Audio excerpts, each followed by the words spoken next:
राष्ट्रपति देश का हाईएस्ट पेड एम्प्लॉई है, तो वो टैक्स भी तो देता है। हम टैक्स भी देते हैं 3.25 लाख रुपया महीना,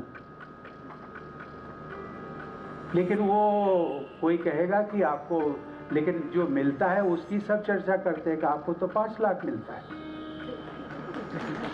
लेकिन उसमें से हर महीने 3.25 लाख निकल जाता है, बचा कितना? ये जो कुछ भी घटना थी ये असल में काफ़ी निराशाजनक थी। ये आलोचना का विषय नहीं है, या इसको राजनीतिक दृष्टिकोण से देखा जाए ये भी ज़रूरी नहीं है। ये सिर्फ एक सोचने का विषय है और गंभीर तरीके से सोचने का विषय है कि क्या हमारे देश का स्तर इतना नीचे गिरता चला जा रहा है कि एक राष्ट्रपति मंच से इस तरीके के बयान दे देता है। हमारे राष्ट्रपति ने कहा कि वो 5 लाख रुपए उनकी सैलरी है और 3.25 लाख रुपए वो टैक्स पे करते हैं। आपको मालूम है कितना लापरवाही भरा बयान है। आप सभी जानते हैं कि प्रेसिडेंट एंड पेंशन एक्ट 1957 के अकॉर्डिंग राष्ट्रपति पद पूरी तरीके से कर मुक्त होता है, यानी राष्ट्रपति को किसी भी तरीके का कोई टैक्स पे नहीं करना पड़ता, यहाँ तक कि वो इनकम टैक्स फाइल भी नहीं करते। उसके बावजूद राष्ट्रपति मंच से कह रहे हैं कि वो 3.25 लाख रुपए टैक्स देते हैं, उनकी सैलरी 5 लाख रुपए, और उसके बाद कहते हैं कि वो उसके बाद उनके पास बचता ही क्या है, उससे ज़्यादा तो कई टीचर्स कमा लेते हैं। तो उन्हें ये बात क्या नहीं मालूम है कि उनके ऊपर सैलरी सिर्फ एक तरीके से कॉम्प्लीमेंट्री, जैसे आप कह सकते हैं, उनको सारी सुविधाएं ऑलरेडी मिलती हैं। उनको इतनी राष्ट्रपति पद को इतनी सुविधाएं होती हैं, उनकी पूरी यात्राएं फ्री होती हैं, उनके हर तरीके, उनको कई तरह के भत्ते दिए जाते हैं, हर तरीके उनकी चिकित्सा फ्री होती है।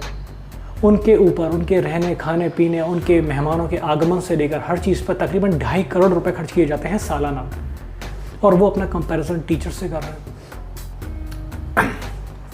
सबसे सोचने वाला विषय ये है गंभीरता से कि अब हमारे देश के सर्वोच्च पद मंच पे खड़े होके इस तरीके से बयानबाजी देने में गुरेज नहीं करते हैं, यानी उन्हें ये भी नहीं लगता है कि वो क्या बोलने जा रहे हैं, उसका क्या इम्पैक्ट पड़ेगा। जब देश के सर्वोच्च पद मंच से इस तरीके के बयान देंगे तो आपको नहीं लगता कि ये देश शर्मसार होता है इन सब घटनाओं से? जब एक सर्वोच्च पद मंच से इस तरीके की बात बोलेगा तो आप एक आम आदमी से क्या उम्मीद कर पाएंगे? मैं एक नया यूट्यूबर हूँ। इस टाइम जब मैं ये वीडियो बना रहा हूँ मेरे 1000 सब्सक्राइबर भी नहीं है। उसके बाद भी मैं 100 बार सोचता हूँ कि कहीं मुझसे कुछ गलत ना निकल जाए, कहीं मैं बोलचाल में मर्यादा की सीमा का उल्लंघन न कर जाऊँ, कहीं मैं कुछ ऐसा ना कर जाऊँ जो कि मेरी गलती के तौर पे दर्ज हो जाए। हालांकि मैं अभी परिपक्व नहीं हूँ इस क्षेत्र में, मुझे ज़्यादा आइडिया नहीं है, लेकिन फिर भी मैं अपनी तरफ से पूरा प्रयास करता हूँ। गलतियाँ हो सकती हैं, लेकिन क्या एक राष्ट्रपति जैसा पद मंच से इस तरीके के बयान दे देगा? इतनी गलत इन्फॉर्मेशन जिससे ऐसा एहसास हो कि हमारे राष्ट्रपति जी को भी हमारे देश के कानून का या नियमों का कोई ज्ञान नहीं है। मैं फिर बता रहा हूँ कि ये आलोचना का विषय नहीं है, ये निराशा उत्पन्न करने वाली चीज़ थी। मुझे इस चीज़ से निराशा उत्पन्न हुई है। और अगर आप दूसरे तौर पे देखें तो हर एक राष्ट्रपति किसी न किसी पॉलिटिकल पार्टी से संबंध होता है, यानी अगर हम कोविंद जी का बैकग्राउंड उठाएं तो ये बीजेपी पार्टी से हैं। इससे पहले जो प्रणब मुखर्जी थे वो कांग्रेस पार्टी के थे, उससे पहले जो प्रतिभा पाटिल थी वो भी कांग्रेस की थी। लेकिन इस तरीके का बयान देना, ये शर्मसार करना, ये कहीं ना कहीं ना बोलने के बाद भी बोलने को मजबूर करता है कि क्या ये बीजेपी पार्टी के जो लोगों की मानसिकता है या जो उनका पैटर्न है, ये लोग बोलने से पहले सोचते नहीं हैं। क्या ये वो है?